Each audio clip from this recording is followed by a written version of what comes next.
Halo, kembali lagi di channel Rudi Hiskia. Kali ini aku akan membahas satu perusahaan teknologi, lebih tepatnya trading alat-alat teknologi ya. Jadi mereka bukan menciptakan teknologi, tapi menjual peralatan-peralatan teknologi, terutama peralatan multimedia.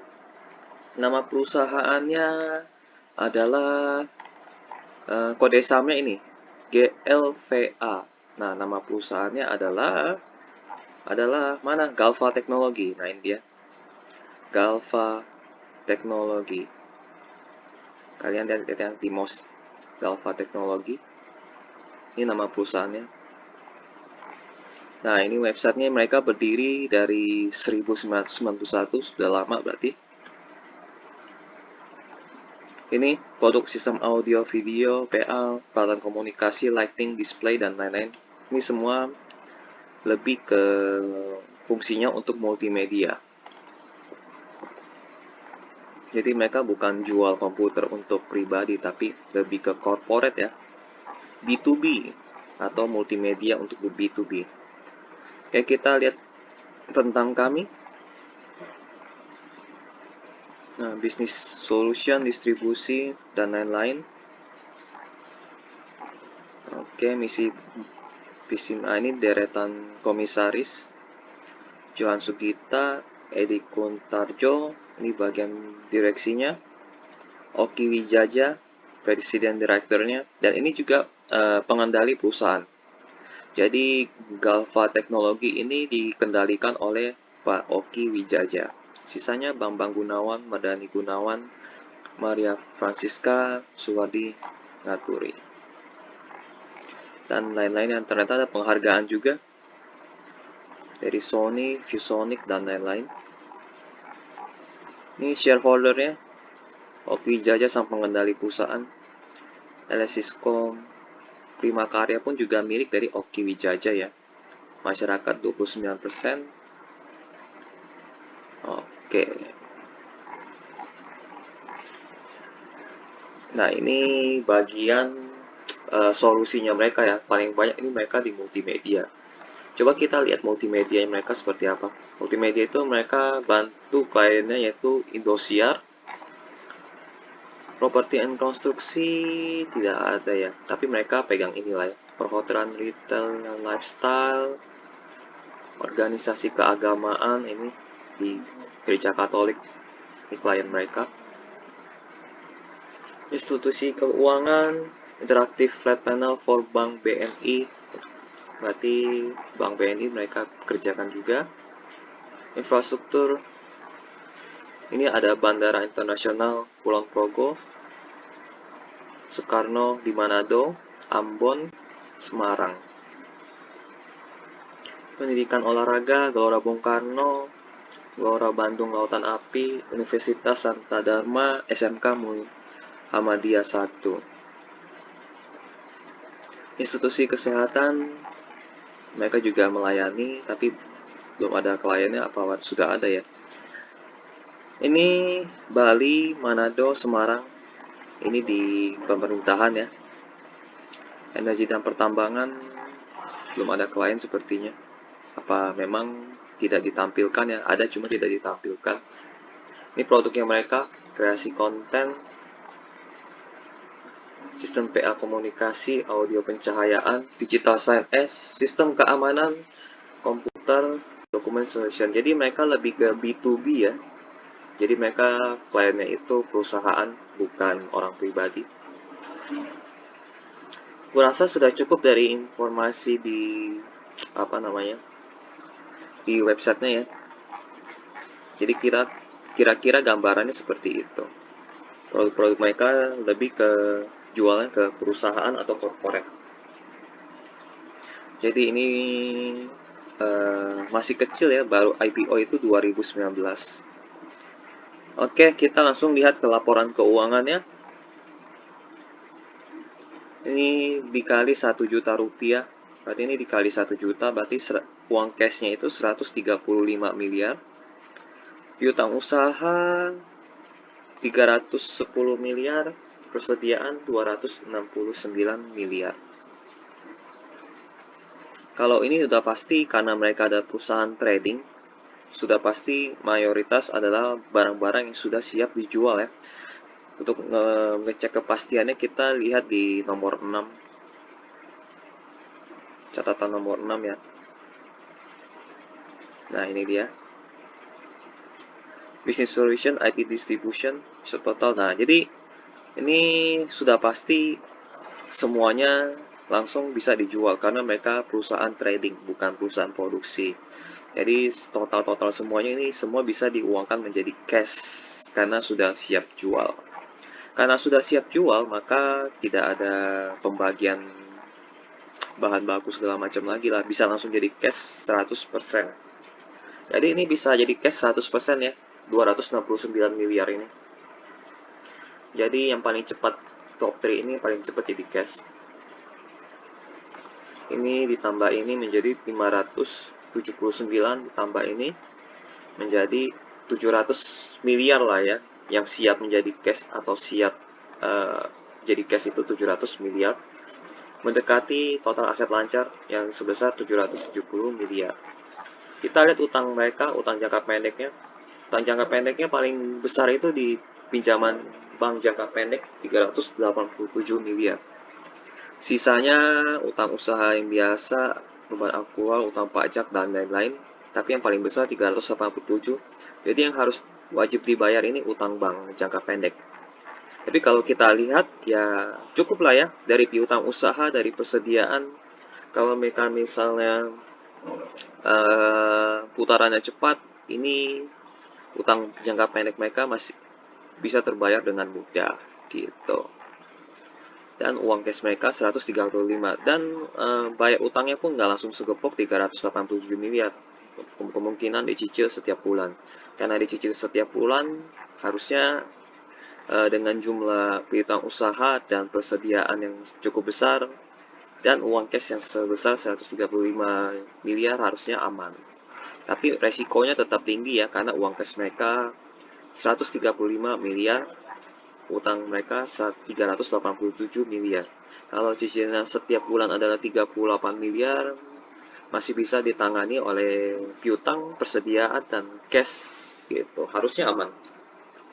Jadi resikonya bukan tinggi, tapi resikonya masuk ke medium. Tapi posisinya mereka aman gitu. Secara perputaran cash dengan utang jangka pendek aman. Kita akan masuk ke bagian total utang ya. Total utang mereka tidak berbeda jauh dengan utang jangka pendek. Modal utang mereka itu 551. Utang bank jangka panjang hanya 26 miliar, kecil lah ya. Ini bisa dibayar di atas 1 tahun. Kita bandingkan dengan ekuitas mereka hanya 277 miliar. Jadi lebih besar modal utang. Tapi karena kita lihat ini piutang usaha, persediaan, dan kas yang sebesar 700 miliar, ini total utang mereka harusnya aman gitu. Aman, tapi resiko mereka itu medium. Resiko utang mereka ya. Meskipun ekuitas mereka lebih kecil dan utang mereka lebih besar, ya tetap aman. Karena persediaan mereka besar, lalu piutang mereka besar yang bisa dicairkan segera. Kemungkinan ini anggapnya 3 bulan lah ya. Kalau misalnya ada yang bayar tempo 3 bulan, biasanya 3 bulan maksimal deh. Nggak lebih dari itu. Kurang tahu juga ya. Karena project mereka kalau misalnya pemerintah pun kayaknya bayar cepet. Oke, ini secara utang mereka aman tapi resikonya medium. Kita masuk ke laporan laba rugi. Nah, di sini menarik karena mereka ada pertumbuhan omset lumayan banyak ya. Sekitar 200 miliar lebih mereka bertumbuhnya. Hampir naik 100%. 200 miliar naik lebih, ini kinerja yang bagus dari kuartal 1.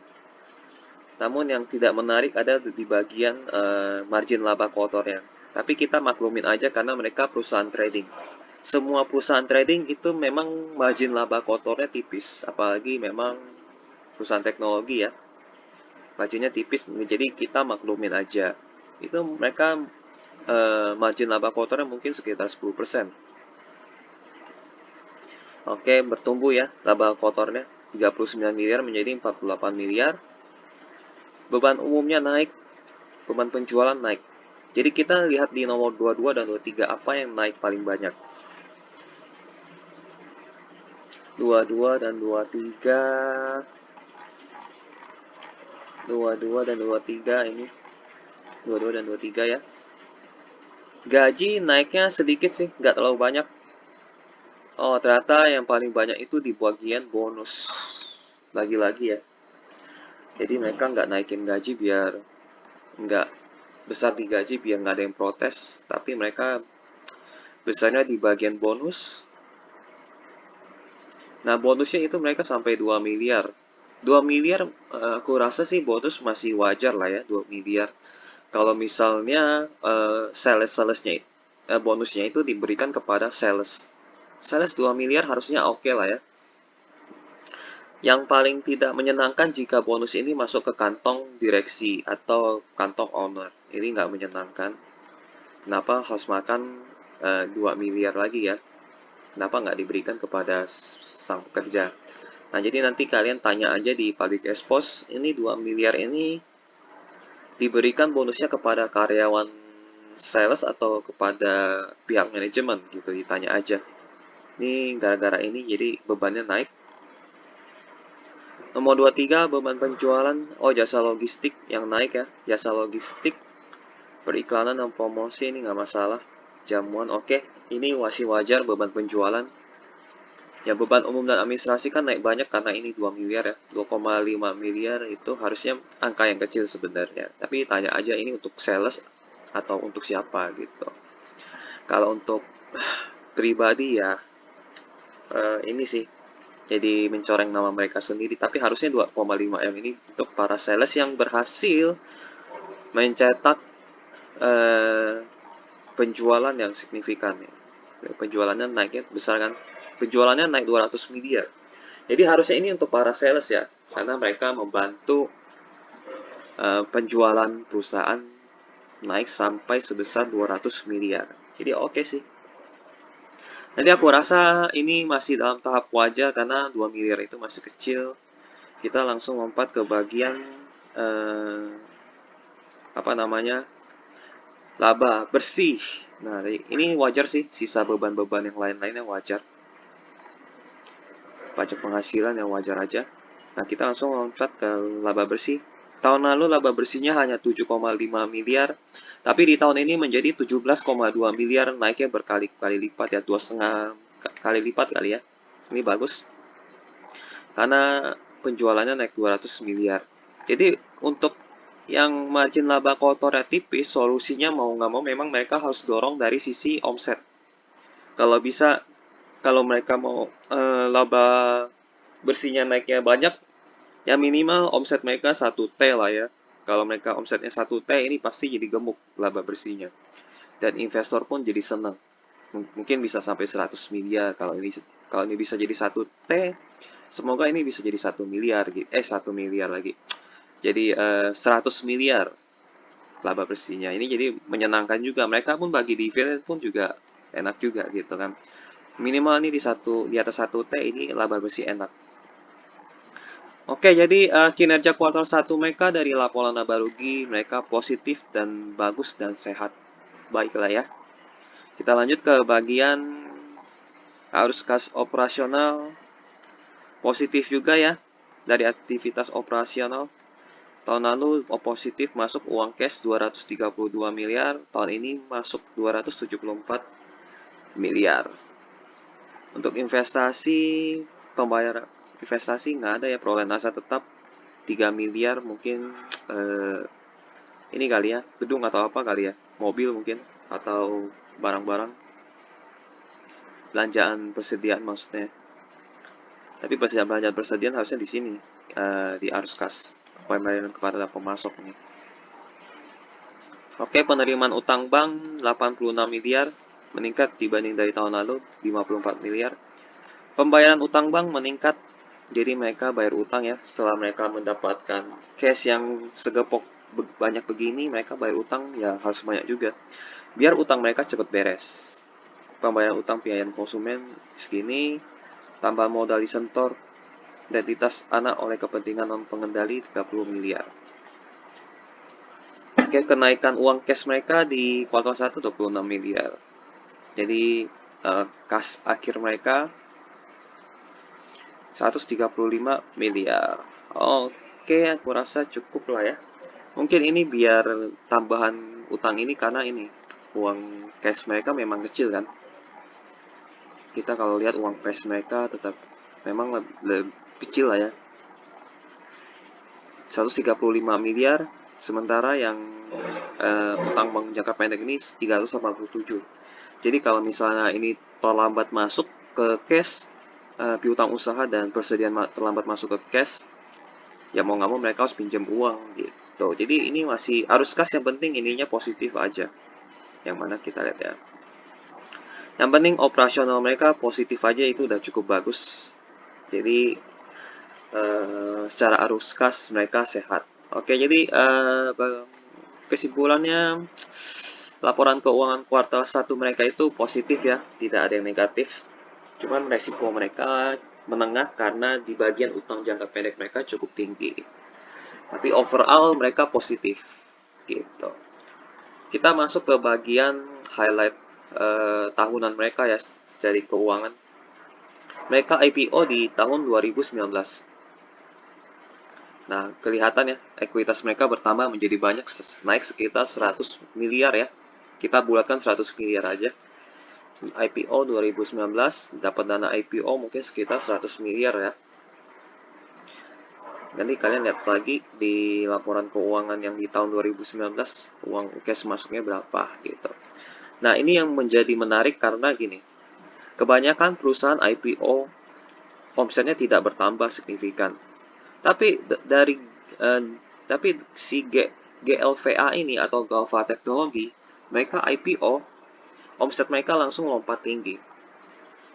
Artinya dana IPO mereka gunakan dengan baik lah ya, tidak sembarangan.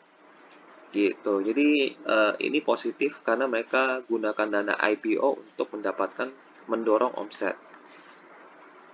Ini sebelum IPO kan 400 miliar ya. Tapi kita dari 2016, 17, 18 mereka ada peningkatan omset. Aku nggak tahu ya ini apakah dirapi-rapiin atau bagaimana, tapi kita anggap aja ini benar naik, jadi bukan karena dirapi-rapiin. Tapi setelah mereka IPO langsung lompat menjadi pendapatan mereka 2,1 triliun. Nah, ini menarik nih. Laba bersih mereka naik turun sebelum IPO, tapi masuk IPO mereka juga naik turun. Stay di angka 30-an miliar. Mulai masuk ke kuartal 1 2022, mereka mendapat lonjakan laba bersih ya. Dari sisi omset dan laba bersih. Ekuitas mereka pun juga naiknya bertahap lah ya. Naik terus lebih tepatnya. Jadi ini sisi yang menarik dari Galva Teknologi atau GLVA ini, ekuitas mereka selalu bertumbuh karena laba bersih mereka juga selalu positif. Jadi tidak apa mereka naik turun laba bersihnya, yang penting ekuitas mereka selalu bertumbuh. Itu aja yang paling penting. Tahun depan kemungkinan bisa menjadi 300 miliar ekuitas mereka. Secara total, arus kas mereka selalu positif ya, karena mungkin utang mereka cukup tebal juga. Arus kas mereka yang masuk ini segini nih. Hampir mencapai 1 triliun. Ini bagus banget. Jadi overall kinerja keuangan mereka dari tahun ke tahun ini aku pikir bagus. Karena mereka selalu mencetak laba bersih meskipun naik turun. Dan ekuitas mereka selalu positif. Arus kas mereka pun overall kebanyakan lebih banyak positifnya dibanding negatifnya. Negatifnya pun kecil, 3 miliar, 54 miliar. Sementara mereka positifnya itu kalau setelah IPO itu 1 triliun, 900 miliar, 900 miliar, dan kemungkinan tahun ini bisa 1 triliun lagi uang cash yang positif. Jadi gitu. Dan 2020-2021 omset mereka menurun karena pandemi lah ya. Gitu. Satu lagi, karena mereka sifatnya B2B atau jual alat teknologi mereka ke perusahaan, ini mungkin based on project. Jadi mereka bukan sistemnya retail begitu ya. Jadi kalau misalnya kuartal satunya naik, belum tentu kuartal 2-nya akan sama seperti kuartal 1. Ini yang menjadi catatan penting. Misalnya ada project-project dari pemerintahan di kuartal 1 ya, mereka bisa mungkin gemuknya di kuartal 1. Tapi resikonya ketika kuartal 2-nya sepi, ya mungkin ini tidak akan naik banyak. Karena mereka based on project kan. Karena klien mereka itu bisnis atau perusahaan atau pemerintahan. Namanya juga based on project. Kecuali mereka menjual retail ya, itu mungkin masih bisa ketolong karena mungkin kalau penjualan retail setiap kuartal ada pemasukan. Nah, tapi kalau based on project itu per kuartal mungkin ada yang sedikit, ada yang banyak. Gitu. Ini yang menjadi catatan penting. Nah, kita tidak tahu apakah mereka jual retail juga ke perusahaan. Kalau misalnya mereka jual retail juga ke perusahaan kan juga mungkin perusahaan belanjanya tidak terlalu sering kalau teknologi kan. Kemungkinan kecil sekali untuk mereka jual retail. Kemungkinan mereka based on project. Nah, jadi siap-siap mungkin kuartal satunya bagus, kuartal 2-nya belum tentu bagus. Itu yang menjadi catatan penting dari GLVA ini. Oke. Kita lanjut ke public expose. Ini public expose mereka baru ada materinya sebenarnya ini baru ya. Ini sudah tahun 2022 tadi aku lihat. Tapi mereka baru munculin baru publish yang materi presentasi mereka gitu. Nah, ini deretan komisaris dan direksi. Nah, ini Oki Wijaya ini sang pengendali perusahaan ya. Ini pengendalinya si Pak Oki Wijaya ini. Gambaran umum. Nah, ini yang terbarunya. Tadi kan kita lihat shareholder-nya di website ini 29 ya, 20-an kalau nggak salah, 29.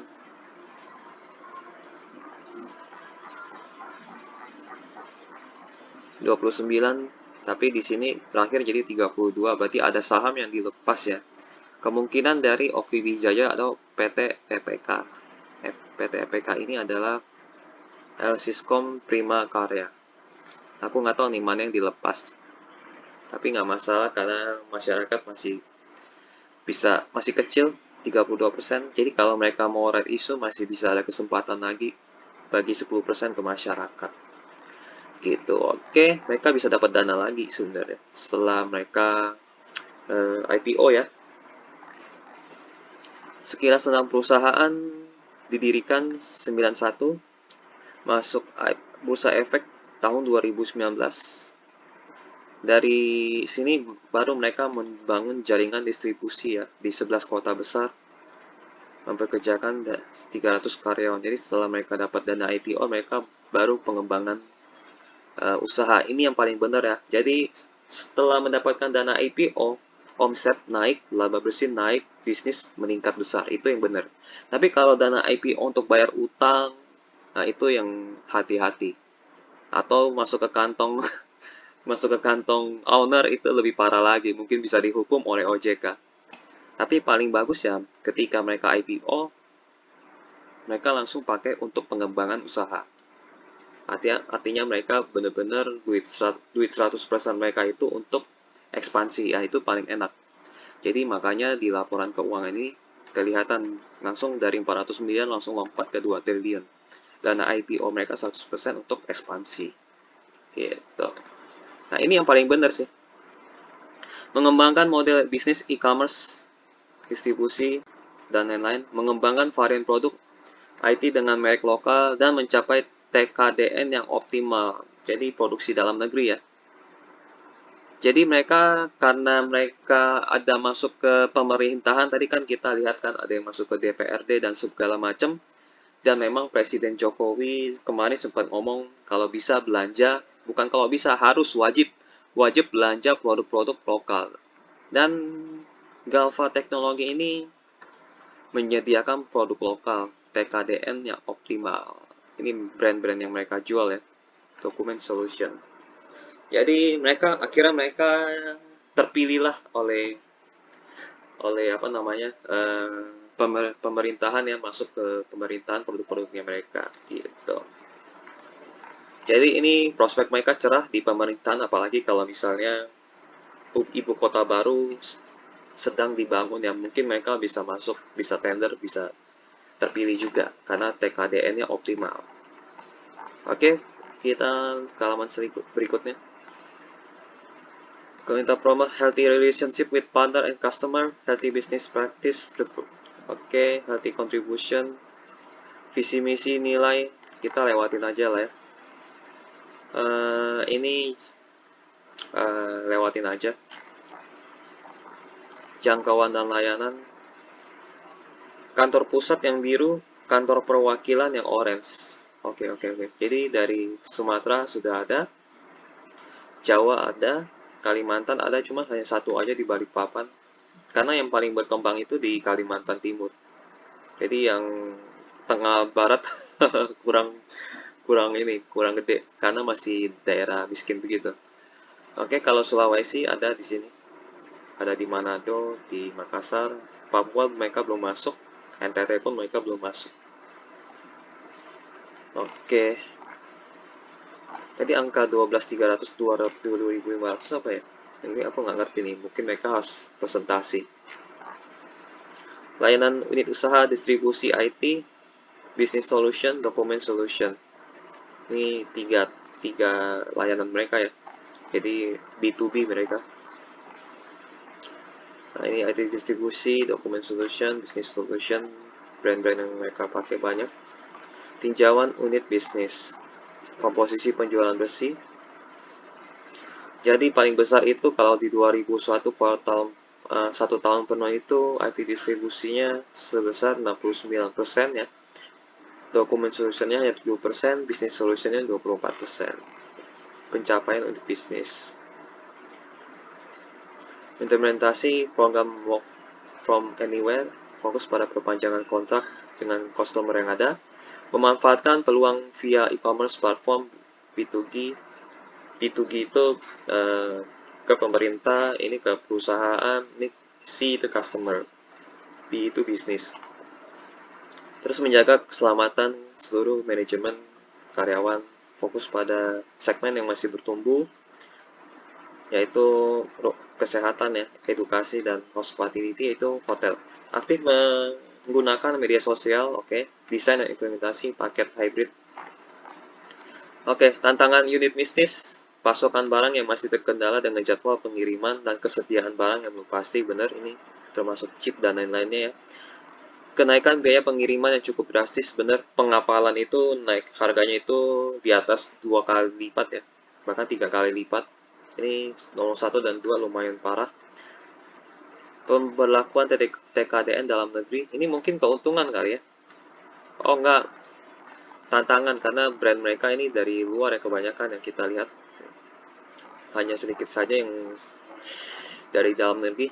Jadi pemerintah memberlakukan TKDN tingkat komponen dalam negeri. Jadi harus tinggi gitu. Dampak COVID masih ada, sampai sekarang pun masih ada dan kabarnya hari ini naik lah ya, naik lebih banyak. Anggaran belanja barang dan jasa AV dan IT berkurang. Wah, ini yang menjadi problem. Apalagi bisnis mereka itu bisnis project ya, bukan bisnis retail. Nah, jadi hati mungkin kuartal 1 mereka bagus, kuartal 2 mereka belum tentu bagus. Ini yang menjadi catatan. Kinerja keuangan. Keuangan memang lompat ya, kita lewatin aja. Oke, keringkasan laba rugi ini ngomongin 1 tahun 2021 ya, sama 2020, jadi kita lewatin aja. Lewat arus kas positif kan, lewatin aja. ROE-nya itu sekitar 17%, lumayan. Di atas 10% lah yang penting. Strategi bisnis, nah ini yang kita tunggu-tunggu strategi bisnis mereka. Target market segmen peluang bisnis dengan special skill, memaksimalkan anggaran capex untuk requiring income. Nah ini bagus nih, memaksimalkan anggaran capex untuk requiring income, artinya pendapatan yang pendapatan tetap lah ya, atau pendapatan yang kalau bisa dibilang itu seperti gaji bulanan. Dia lebih bagus requiring income dibanding kalau mereka mengerjakan project bisnis berdasarkan project maksudnya. Itu pendapatannya nggak pasti. Karena bulan ini dapat belum tentu bulan depan dapat. Tapi ini bagus mereka kejar di requiring income atau pendapatan tetap yang bulanannya sudah pasti ada. Peluang bisnis dengan special skill ini aku bingung. Target market segment, peluang bisnis dengan special skill. Upscale, reskill, human resource seperti tenaga kerja mereka upgrade. Pertumbuhan organik dan anorganik melalui penambahan varian produk dan kerjasama strategik dengan mitra yang handal. Oke, sudah ya, sudah cukup. Jadi strategi yang aku suka dari mereka yang ini, memaksimalkan anggaran capex untuk requiring income. Jadi kan kalau misalnya basic mereka, seperti aku bilang, basic mereka kan sebenarnya tadi kita lihat lebih banyak B2B ya, ke sekolah, ke pemerintahan, ke perusahaan, dan itu semua pasti project, berdasarkan project. Kalau misalnya ingin gedung baru, mereka berarti menyediakan peralatan IT tersebut ke gedung baru itu. Kalau tidak ada gedung baru, maka mereka tidak terima project atau tidak ada duit yang masuk. Jadi untuk mensiasati hal seperti itu, mereka akhirnya melakukan memaksimalkan capex untuk requiring income atau pendapatan tetap. Ini yang oke. Target market segment aku masih bingung, ini peluang bisnis dengan special skill. Ini harus mereka jelaskan di presentasi nanti kali ya. Paling yang ini yang paling oke ini aja sih kalau dari presentasi mereka. Untuk pendapatan tetap, jadi setiap kuartalnya masuk terus. Secara valuasi, PE ratio mereka di 8 kali, sementara industri 10 kali. Price to book 1,69 kali, sementara industri 1,96 kali. Jadi secara valuasi mereka sudah di angka wajar ya. Karena industrinya sendiri pun berdekatan dengan harga dari nilai dari GLVA ini. Jadi tidak berbeda jauh. Kalau mereka pun naik, paling hanya naik sedikit aja. Jadi cara mereka bisa melompat lebih tinggi atau cara mereka bisa lebih murah ya, lebih tepatnya cara bagaimana mereka bisa lebih murah valuasinya ya, mereka harus meningkatkan dari sisi laba bersih ya. Ini harus lompatnya tinggi banget. Mungkin ini harus menjadi di 1 tahun penuh ini mereka harus menjadi laba bersihnya itu 100 miliar misalnya, contoh ya, contoh. Tapi kita pakai yang ini aja deh, 17 kali 4 berapa? 17 kali 4 sama dengan 70-an. Nah, 70 miliar. Kalau mereka berhasil naik 70 miliar di sini, maka valuasi mereka akan berkurang setengah gitu. Misalnya kan kayak gitu kan, menjadi 0,8 kali. Kalau misalnya ini lompatnya tinggi sekali misalnya. Nah, ini bisa jadi murah. Jadi semua tergantung dari laba bersih yang dihasilkan oleh GLVA ini. Makanya aku pikir mereka harus dorong dari sisi omset, baru laba bersih mereka bisa tinggi. Kalau omset mereka turun, laba bersih mereka kurang naik. Jadi mereka harus pikirkan caranya bagaimana omset mereka bisa terbangnya tinggi sekali agar laba bersihnya juga tinggi. Dan valuasinya bisa menjadi murah. Jadi kita kalau kalian mau masuk ke LVA ya kalian tunggu sampai laba bersihnya lompatnya tinggi sekali. Baru ini bisa menjadi murah nih. Mungkin ini bisa jadi PE rasionya bisa jadi 4, bahkan price to book-nya bisa menjadi 0,8. Kalau untuk harga sekarang dan laba bersih yang kinerja sekarang, ya ini harganya sudah cukup wajar. Jadi kemungkinan naik itu sangat tipis banget harganya ya. Sekarang harganya di kisaran 272. Naiknya nggak akan banyak kalau naik. Bahkan mereka bisa punya resiko untuk turun. Turun karena nanti ada ini ya. Amerika inflasi data hari ini sudah naik 9,1%. Kalau inflasinya cukup tinggi berarti efeknya ke bursa saham Indonesia juga ya. Bursa tadi aku lihat di Amerika bursa sahamnya turun 1%. Nah, jadi kalau misal bursa saham di Amerika turun, kemungkinan efeknya ke Indonesia juga. IDX, IHSG kita bisa turun. Dan ini kemungkinan bisa terkoreksi karena sebenarnya nggak mempengaruhi kinerja sih. Cuman karena orang ibaratnya lata lah ya. Di Amerika turun, di sini jadi pada takut ikutan turun, jualin saham. Jadi jualannya sahamnya itu mereka ikut-ikutan. Jadi ini lebih banyak turun lebih banyak turunnya ya kemungkinan turunnya lebih banyak, tapi tergantung dari komposisi investor yang ada di dalam saham GLVA ini. Apa lebih banyak yang takutan atau lebih banyak yang santai atau yang lebih turun nggak apa-apa lah gitu, biarin aja kayak gitu kan. Kalau yang kayak lebih banyak begitu ya mungkin harganya akan segini-segini aja. Tapi kalau lebih banyak investor yang takut-takut, ini mungkin bisa lebih turun lagi gitu karena harganya sudah wajar. Jadi kemungkinan naiknya dikit, kemungkinan turunnya banyak kalau GLVA ini. Oke, ini valuasi wajar ya. Kita lihat bagian dividen dari 2021 sampai 2022 mereka bagi dividen ya, tapi dividen yieldnya kecil, 1,7, 2,9, ini lebih kecil dibanding dari deposito bank. Jadi kita nggak bisa harap banyak dari dividen ya. Tapi buat yang nyangkut mungkin bisa berharap dan nggak mau cut loss ya. Nyangkut nggak mau cut loss ya mereka terimanya dividen aja, nggak apa-apa lah. Gue misalnya udah gue nyangkut, gue tahan 10 tahun nggak masalah lah. Mereka dapat dividen 1-2%. Apalagi kalau misalnya mereka kinerja mereka positif ya sampai 10 tahun mendatang.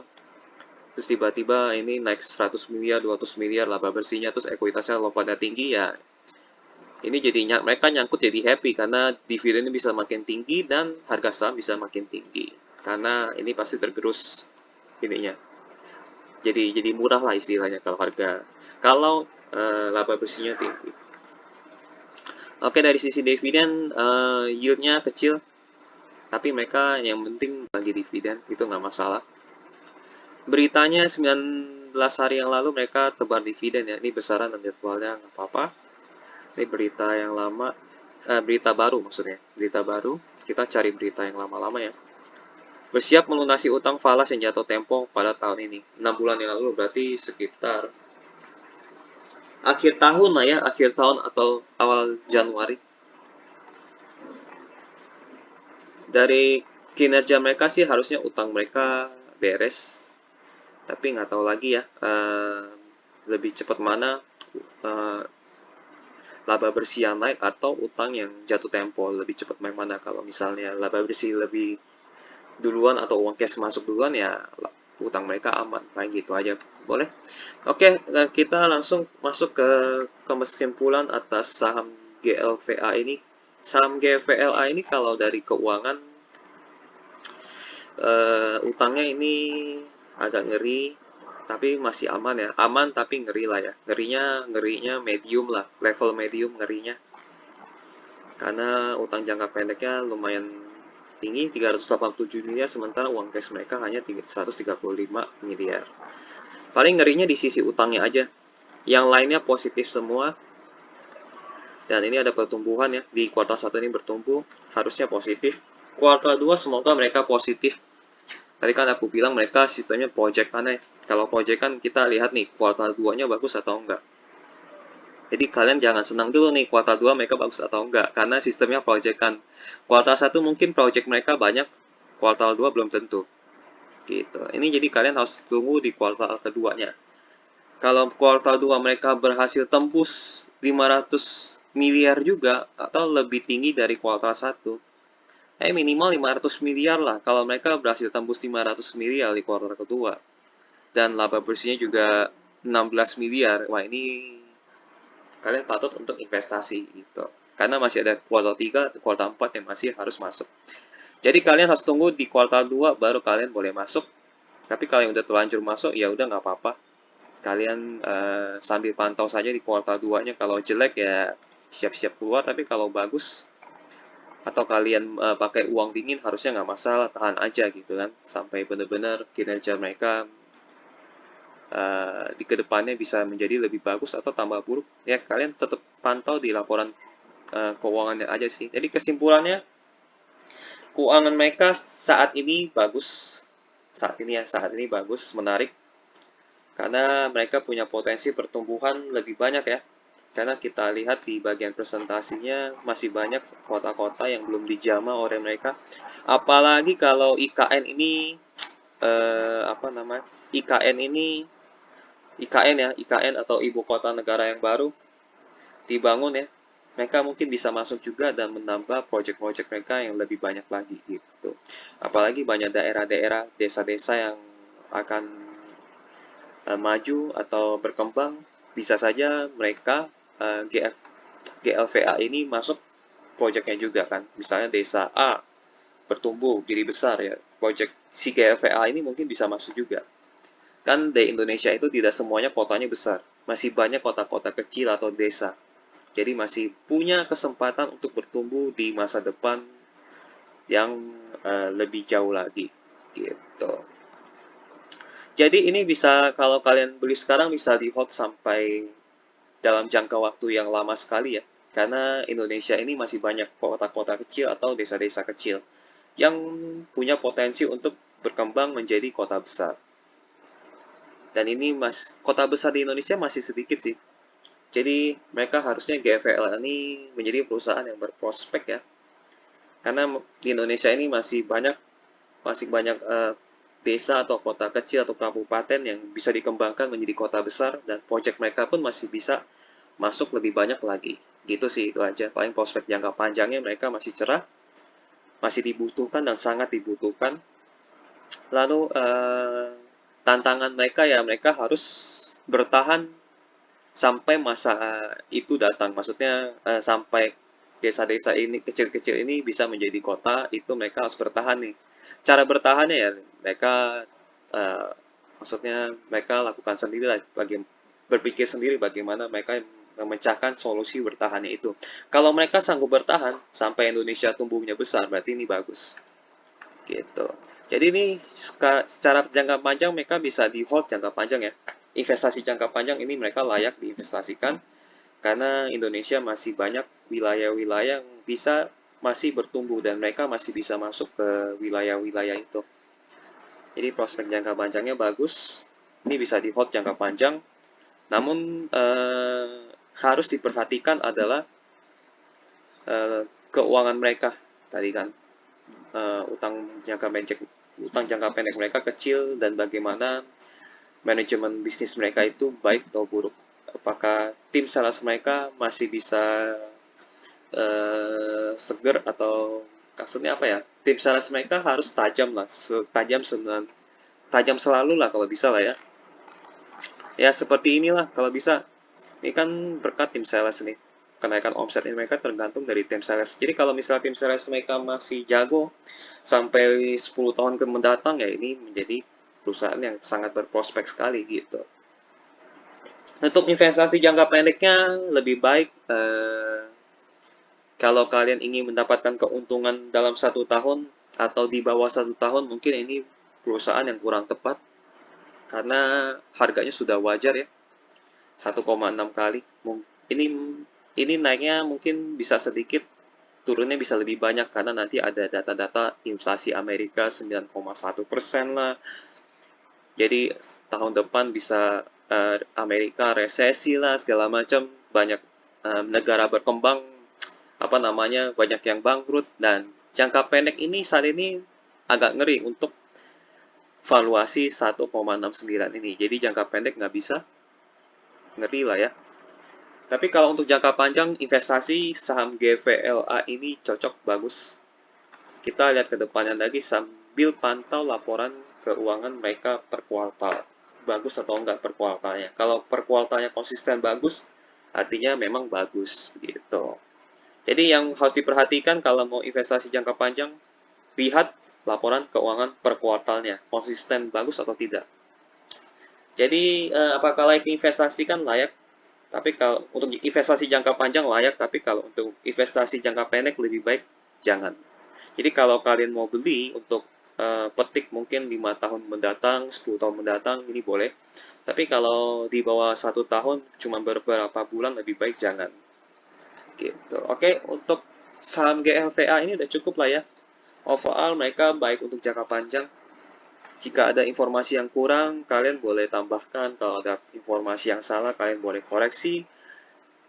Sekian ya untuk video saham GLVA ini. Jika ada kalian mau saham lain yang dianalisa, kalian boleh tulis di kolom komentar ya.